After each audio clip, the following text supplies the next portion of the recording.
Hello, welcome to another conversation on our Teachers Fight Back podcast. And of course, besides teachers, students are also dealing with the intrusions of legislators and parents who have interrupted teachers in their efforts to engage in freedom of inquiry with their students on a variety of topics, and in some cases has led to teachers leaving, as people who have listened to other interviews on this podcast know very well. Today, I get to talk with Vivian Wu, who is a student at Ankeny High School. And there's been a lot of action in Ankeny around issues of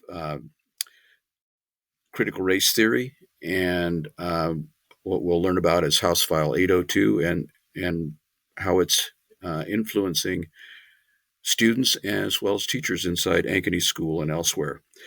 So, good afternoon, Vivian. Hi. Hi.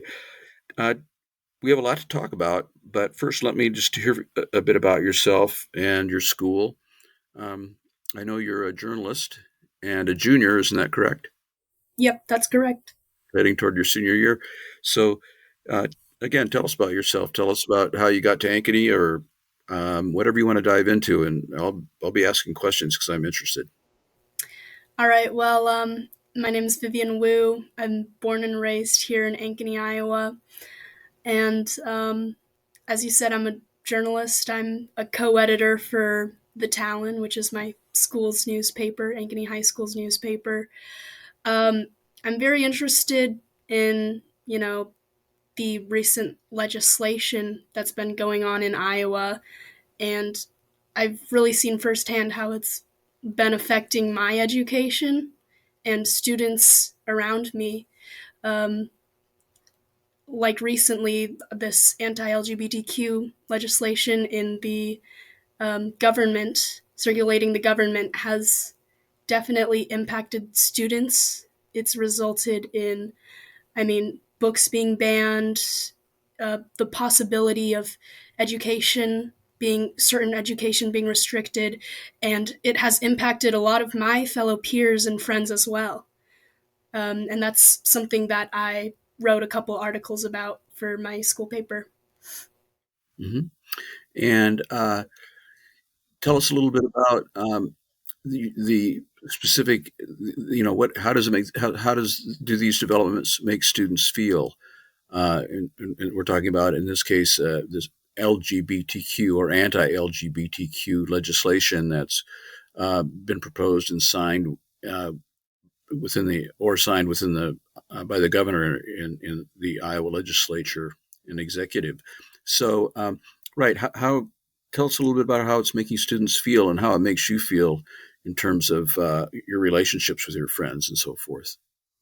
Well, a lot of students are definitely very angry. That's like the first emotion that I think everybody feels is upset, angry. And a lot of people are scared. I have a lot of trans friends. Mostly they're angry. They're also very, like, afraid of their future. One of them is doesn't know what he's going to do since this recent legislation, the I forget which House file it is, but Mm-hmm. passed both the Senate and the House, which bans trans affirming health care for minors. And you know he's he doesn't know what he's going to do. He's going to have to wait until he's 18 to get his hormone treatment again. And in fact, another one of my friends is moving states because of this legislation, because he needs to get, his hormone treatment. And and students are rallying around these individuals who are feeling really persecuted, I suppose, by this kind of legislation. And how pervasive is the support? Do you sense that there's a within the school community that they have a lot of support? Do you, in terms of both action and those who are supportive but not necessarily engaging in protests? Do you have a sense of that? I feel like there's a community within the school that is part of the LGBTQ community, or like strong allies that will advocate for no like less oppression, I guess. Right. But in the school itself, I feel that a majority of people either aren't very vocal about their support towards the LGBTQ community in these efforts, or actually don't agree with these views. Okay. However, amongst those who are allies, as well as those who identify as LGBTQ in one form or the other, um, you are organizing protests. You are walking out. How does that work? How does that happen? Tell us a little bit about the walkouts, how they're organized, what it feels like to walk out, what influence they may have in your estimation.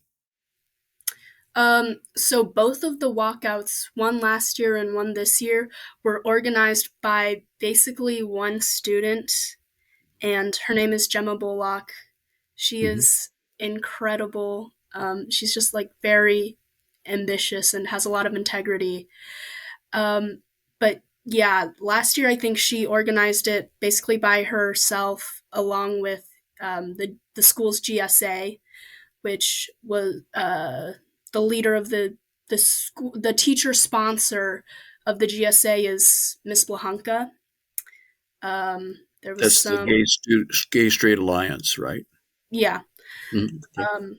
But there was this year she wasn't allowed to work with the GSA because last year there was some problems with the GSA and the school board. There was like a whole fiasco.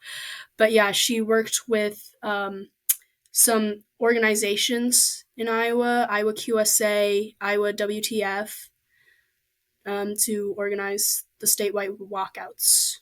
Mm-hmm. You're talking about Gemma Bullock, you mean? Yeah, Gemma Bullock. Okay. So, well, what organization?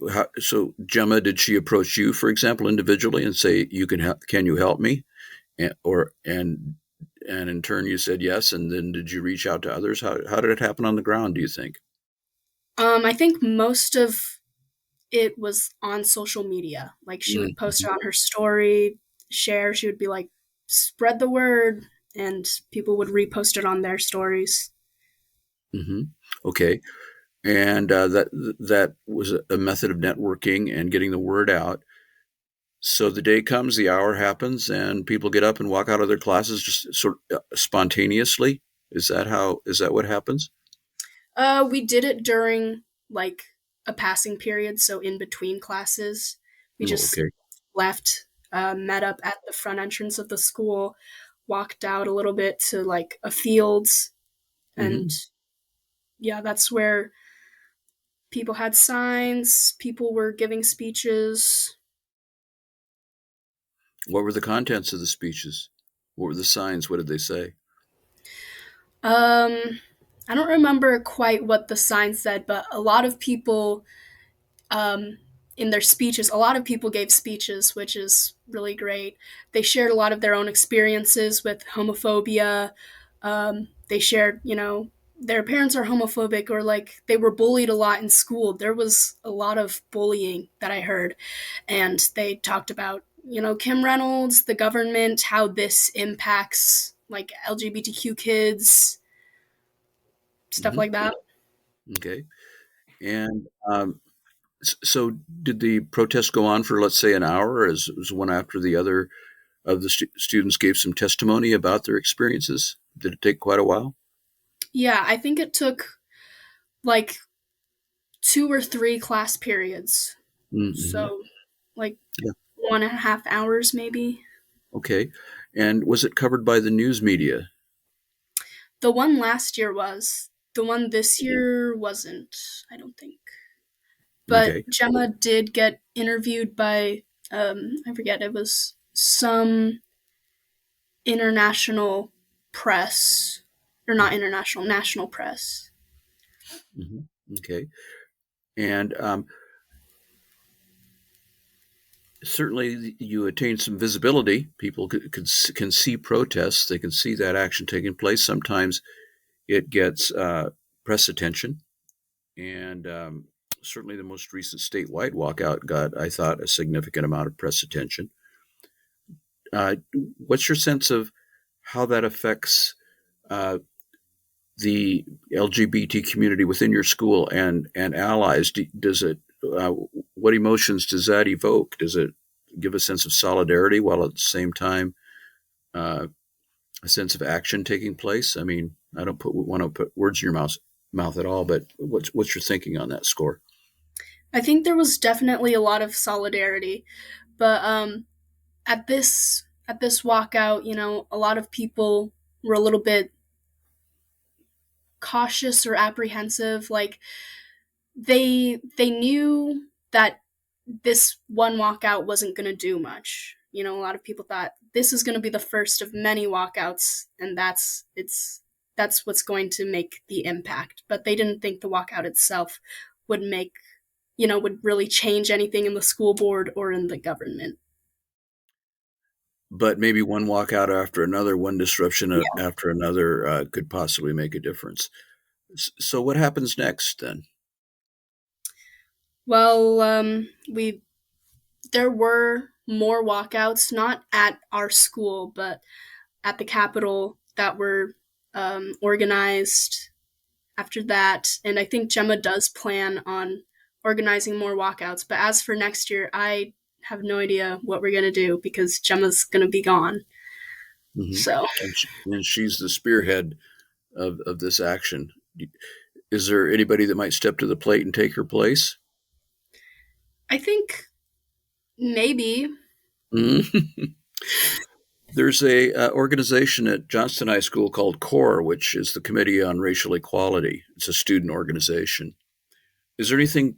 And they seem to have this core of students therein that work on a number of different issues, but certainly on the LGBTQ plus issues and concerns. Is there any comparable organization in Ankeny High School of students who have share these concerns and want to take action to interrupt these kinds of intrusions or invasions of people's privacy and in their personal lives?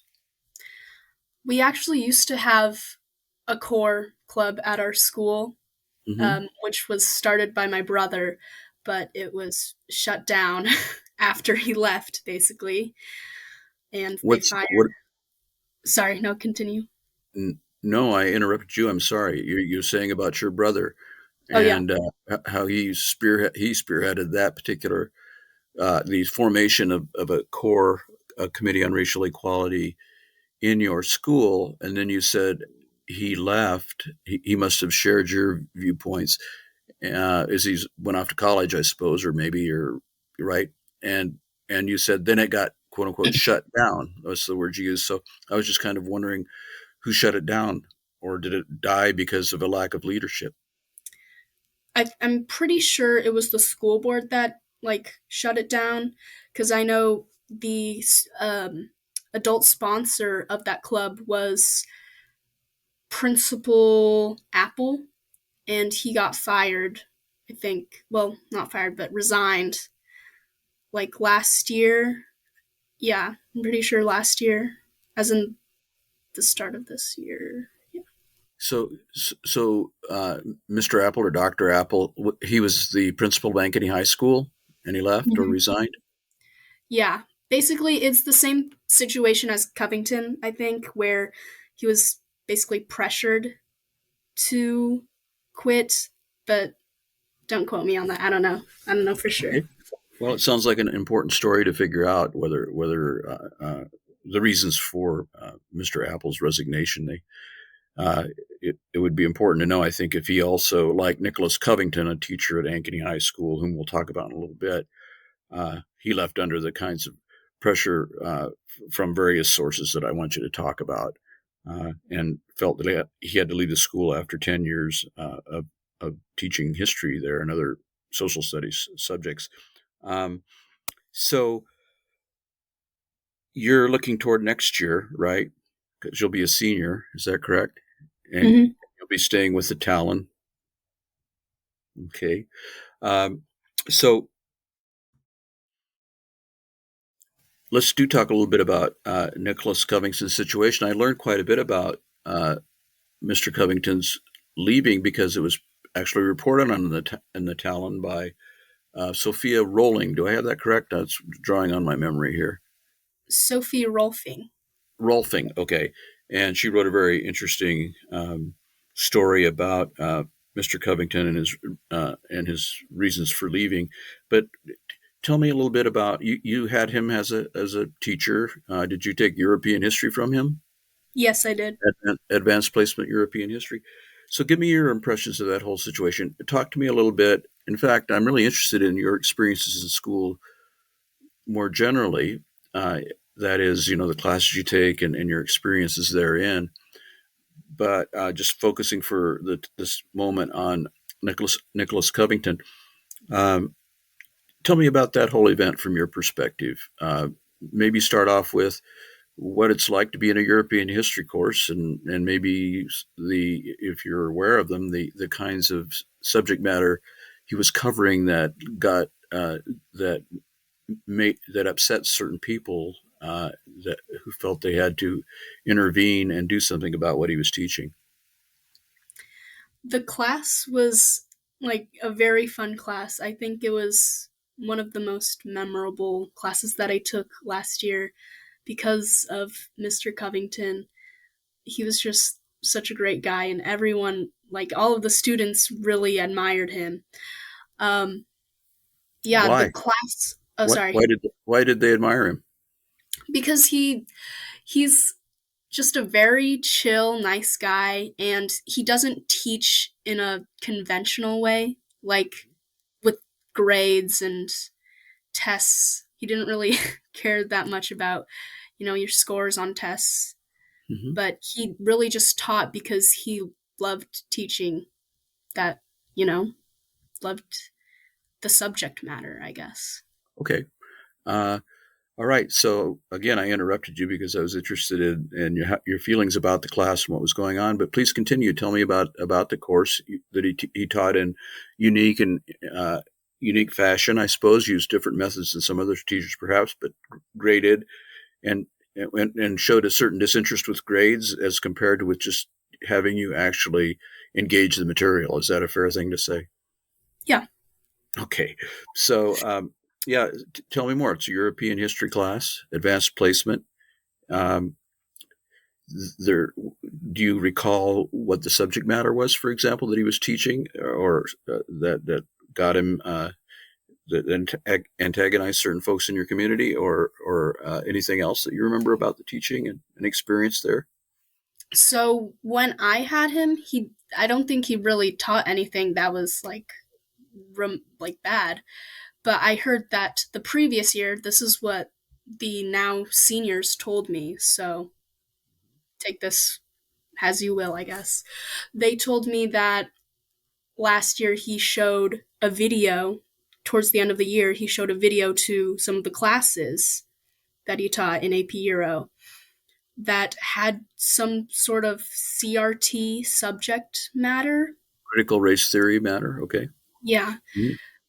Or could be I'm not. regarded as containing critical race theory. Yes, okay. Yeah, I'm not sure exactly what the video contained, but some students. I won't name names. I guess a couple students told their parents, or somehow the parents found out, and they brought it to the principal, the school board. Um, yeah, upset about Mm-hmm. that. Mm-hmm. And and people can listen to Mr. Covington's interview, which we have on our site, our website. So please feel free to do so. Those who are listening and watching right now, but yeah, just a little bit of background. If you listen to Mr. Covington's interview, he was teaching a section of a course on European nationalism during the 19th century. This was a time in the 19th century when nationalism was becoming very much a part of the identity of various European countries. Germany is a very noteworthy example. It was the time of consolidation of Germany as a nation instead of these separate principalities, and everybody was thinking themselves as German, right? And is connected as Germans, and German blood and German soil became very much watchwords and impulses of the German zeitgeist or ideology. And Mr. Covington wanted to, his philosophy of teaching or his instructional methodology is to have students uh, engage history through contemporary situations. And so he showed videos from the Charlottesville demonstrations where far right extremists, many of them racist and anti Semitic, and some of them identifying with Nazism, paraded through Charlottesville, and a woman was killed. You may remember the incidents. And also the invasion of the Capitol during the coup attempt against the United States on January 6th, and he showed the symbols and the various kinds of white nationalist symbols. So that's the kind of content that he was offering, just to flesh out what you're saying about it and what you heard about it, and that's what antagonized and what you say coheres, and what your fellow students were telling you coheres with his story. That is, that teachers, that their students that got felt, I guess, that this material. Well, anyway, I can only say they reported it to their parents, they in turn uh, contacted the principal, who in turn, um, well, uh, principal began to call upon Nick to have meetings and so on and so forth, and it became so uncomfortable that he decided to leave. But that does take. And now what you did is you identified his work with what is right now called critical race theory, um, and that has become that's a term that's used inaccurately by many people. Um, but to just talk about race or talk about white people as a race can bring on the accusation that you're employing critical race theory, right? Um, so even, and I think that's, and you were, uh, we've, corresponded a little bit earlier, and you began to recognize an anti-CRT or critical race theory, or an unwillingness, really, to put it the way I would put it, an unwillingness within the school. And you tell me if I'm right or wrong, to talk about issues of race or talk about the history of LGBTQ students, that there's a certain silencing or chilling going on that you recognize. Is that true? Yeah, that's absolutely correct. Mm-hmm. What does it look like? What does it feel like? I mean, yeah, that's exactly it. They don't really teach, especially LGBTQ subject matters in school, not in health class, not in history. Um, yeah, Mm-hmm. How about what classes are you taking right now? AP Lit, just normal US history. Mm-hmm. Uh, those are like my humanities classes, I guess. Okay. Well, let's just take those classes then. So, in your literature class, I mean, do the teachers still engage students with literary material that has issues of race or gender within them? I mean, there we definitely read like books with issues of race in them, and I think my AP Lit teacher, Miss Hanson, does a good job of like trying to encourage, the handling of those issues and reading on those topics. Um, yeah. Okay. What are some of the books you read? Well, right now I'm actually reading Invisible Man Oh, in my AP Lit class. a real Yeah. classic. Right. Yeah. hmm Um. hmm Oh, sorry. Continue.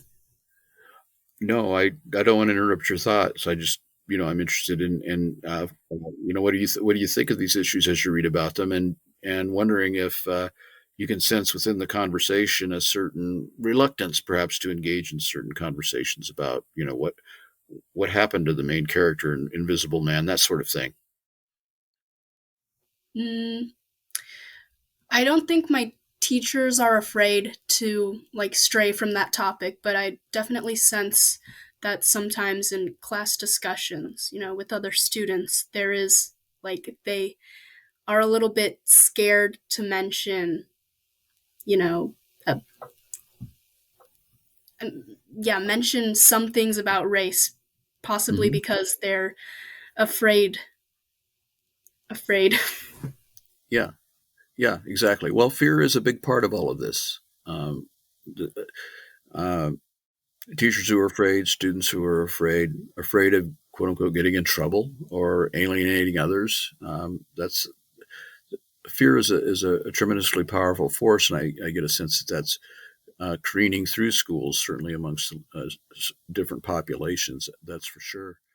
Um, so, uh, this House File 802, when that was passed, I think there was a protest in surrounding at Ankeny. Am I correct in terms of House File 802? Were you involved in that at all?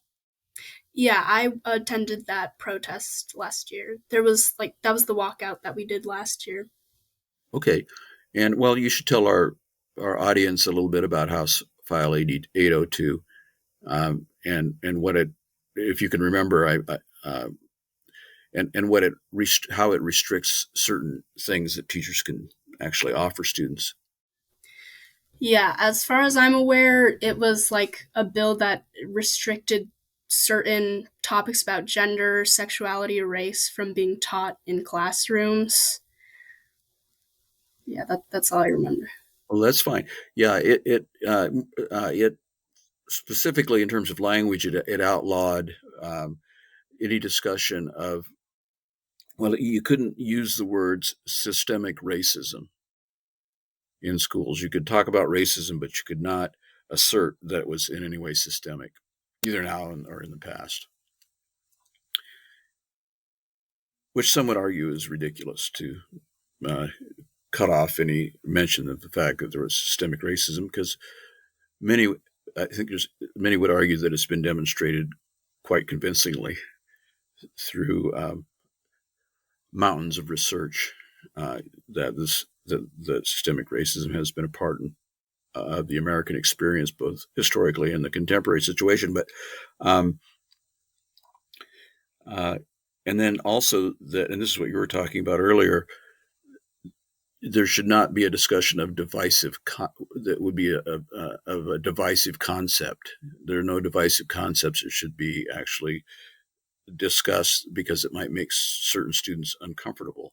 So divisive concepts are those such as race, gender, perhaps class as well. So that's what it outlawed. And so, do you see? Is there a feeling or any within the hallways of Ankeny High School that there's a certain silencing or chilling going on in schools as a result of legislation and just the experiences that teachers and students are having? I mean, in regards to the topics themselves, I don't think many students really think about it or Mm-hmm. talk about it besides like those who are in the activist circles, I guess you would say. Mm-hmm. Um, and yeah, I mean, in my U.S. history class, I'm like trying to think of instances where that might have been like affected. Mm-hmm. It it seems like I don't know. Yeah. Well, it's very hard to see or pin down these things. I mean, I'm asking you some very difficult questions. I don't know if I could answer them. You're immersed in a class, and you're thinking about the subject matter. You don't have another set of eyes, kind of looking at the interactions or kind of being alert for silencing or chilling effects that might be working on students. So these aren't easy questions that I'm asking you, but I think they're important, and so we can at least record them, and it's interesting to hear you think about them and think them through. Um, Now, What's the status of this? Do you know the status of the school board in Ankeny right now in terms of its? I mean, are there is it balanced in terms of ideologies? That is, between those who would applaud something like House File 802 and those who would want to work against it, or does one prevail over the other? Do you think? I think there are definitely more who are against, or well, I guess would be in support of House File 802 than those who are against it. I mean, like Gemma as well is also on the school board as a school board representative, and I remember one time she came crying after one of the meetings Hmm. because she wanted the district to introduce another I forget, like, diversity specialist role, and the school board was against that and they fought with her about it. Well, that So sounds interesting. Yeah, interesting and important. Uh, and were you at all? I mean, you were pretty young then. Actually, you are now, I suppose. But maybe we're in ninth grade or something during the last school board elections. But were you aware of them and aware of what was going on? The debates um, surrounding. I think I was in sophomore year Hmm. because, well, last year I remember the Talon, got to interview with some of the school board candidates that were running. Yes. And I know you were on that amongst those students. I saw the article in the conversations. I read about them in the Talon, your student newspaper. Um, do you remember those conversations or your impressions of them? I don't remember much, just that they were all like most of them were mothers and seemed more conservative, I guess. Can I say that? And I think really only one of them, which was Lori Bullock, seemed more liberal. On the progressive side of things. Okay. Um, well, there's new school board elections coming up pretty quickly, right? And are you aware of those developments? Are you going to cover those in the Talon? Um, I'm not aware of the developments yet, but I will probably cover it once the time comes. Okay. Well, there is a actually a candidate who's reached out to me by the name of Shelley Northway, whom, if we're going to talk about conservative or progressive, she would be on the progressive side. And she's talked a lot about wanting to try to ensure that topics such as the racial history of the United States gets significant and sustained coverage, that there shouldn't be any silencing or chilling of those subjects. So she's uh, putting herself forward very, very forcefully in those terms, and has hooked up with other people. Well, another candidate in Johnston, at least that I know of, Leah Williams, who. So they're all work. There's kind of a unifying effort amongst these candidates. It appears across the suburbs, perhaps, of Des Moines to begin to, in their view, take back the school boards. Um, have you had any contact with other students from other schools in your efforts for example, with the House File 802 protests, or the protests involving LGBTQ people? Or do you recognize any connections between schools? Um, I mean, I know that like for the walkouts, Gemma like cooperated with a lot of students from different schools to organize the statewide walkouts. Hmm. And I do know like some other students from other schools, um, like at Centennial, which is the other high school in Ankeny, they did try to organize a walkout, but that didn't work for them. So You don't know why? just not enough people wanted to, I guess, walk out. Hmm. Okay. Hmm. Um, so there's a new principal at Ankeny High School, as I understand it, Dr. Daniel Johnson. Is this right? Yep. So we don't know Mr. Apple's story, or Dr. Apple. I'm not sure which it is, in terms of why he left, but the new principal's on board now. Have you noticed any differences in terms of the school environment? Um, I mean, nothing regarding race or anything, but I know he did implement some new like rules about security, like locking all the doors. We all the door classroom doors have locks, and like you have to close it every single time, and then someone has to open the door if you want to come in, and you can't let any students in from around like besides the main doors. Okay. Um, I I think his hiring. Did you report on his hiring in the Talon? I know that someone did. I could read the article. That wasn't me. I mean, Julian Noble, that's one of my trans friends. The Hmm. trans friend I was talking about, that's moving, did report, like, he wrote a little profile, like, meet Dr. DJ. Hmm. Think Hmm. that might be what you're thinking of. Oh, okay. But he's a black man, Mm-hmm. right?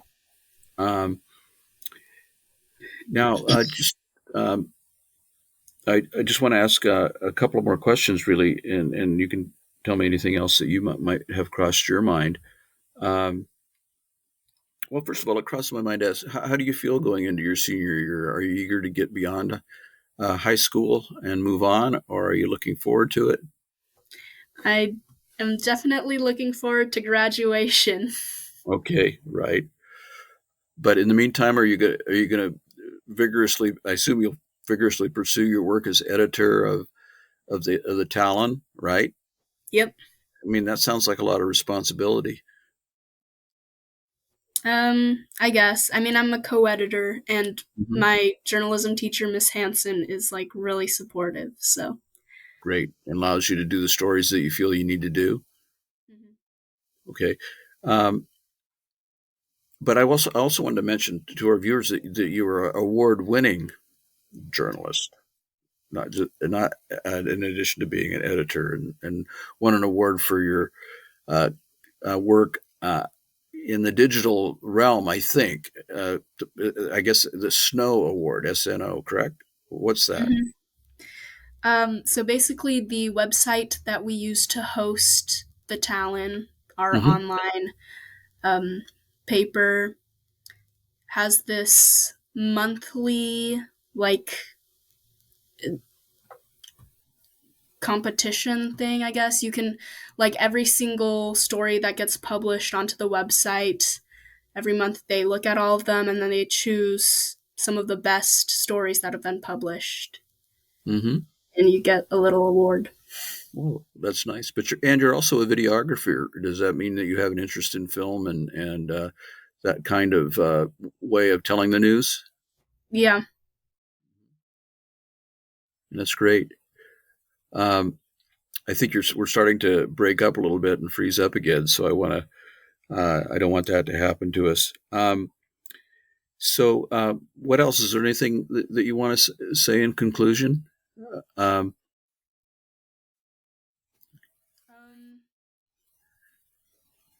Um, I guess. I mean, that's a hard question too. I know. there's a lot I could talk about. Um, yeah. Speaking of, I guess just to talk a little bit more about Mr. Covington, he he really supported his students and like a lot of movements. I remember last year there was this school board meeting about like certain books being banned, Hmm. certain LGBTQ plus books being banned, and one of the students said that she had two moms, and someone in the audience got mad, and then Covington came and defended her. So been I've always really admired him, and I do remember last year he was always gone for meetings, and some days he would seem really upset. Mm. Um, but yeah, that's. Hmm.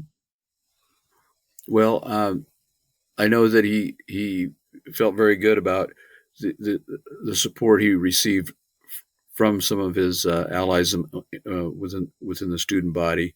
Um, and also, I wrote a quote. This is from Miss Rolfing's reporting in the Talon, Sophia Rawlings. This is a quote from Mr. Covington. Ankeny is a different place than it was. It is clear that we have diverged in our attitudes and values. So that's a pretty considerable statement in terms of what he has experienced as a teacher. A teacher that was dedicated to Ankeny. He had been there for 10 years, all of his career as a teacher, and much revered by his students based on my conversations with them so far, and that includes you. So I really appreciate you contributing more about his story in terms of what we're working on in our project. Your interview will help us flesh out the overall developments within the Ankeny Public Schools from the student perspective. I'll be talking with Miss Northway, who's a school board candidate. We have an interview with Nick Covington, of course. Now we have your interview. Maybe I'll try to reach out to Gemma Bullock and see if I can find her. Maybe you could help me out. And then the other person who moved away, I'm interested in her story or their story, because you made mention of that person's name, which I didn't write down and I've forgotten. But maybe you could speak with them and see if they would be interested in talking with me. Do you think so? Yeah. Okay. So unless you have any concluding remarks, I really appreciate you talking with me today, Vivian. It's been a wonderful conversation. I'm so grateful for you having reached out, and these are important records to have.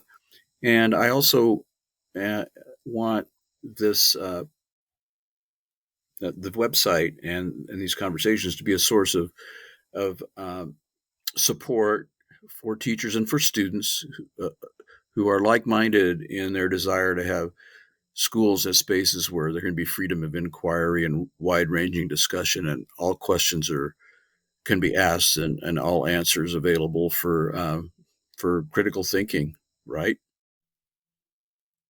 So thanks very much. If you ever want to reach out again or tell more or make a contribution to what we're doing, love to hear from you. This doesn't have to be our last conversation, either via the magic of this Zencastr platform, or if we exchange, or if you want to write for our publication, our online publication, we'd love to have your talent available to us. So thanks so much. I appreciate talking with you. It was wonderful meeting you. Thanks so much. Thank you. You take care. Bye.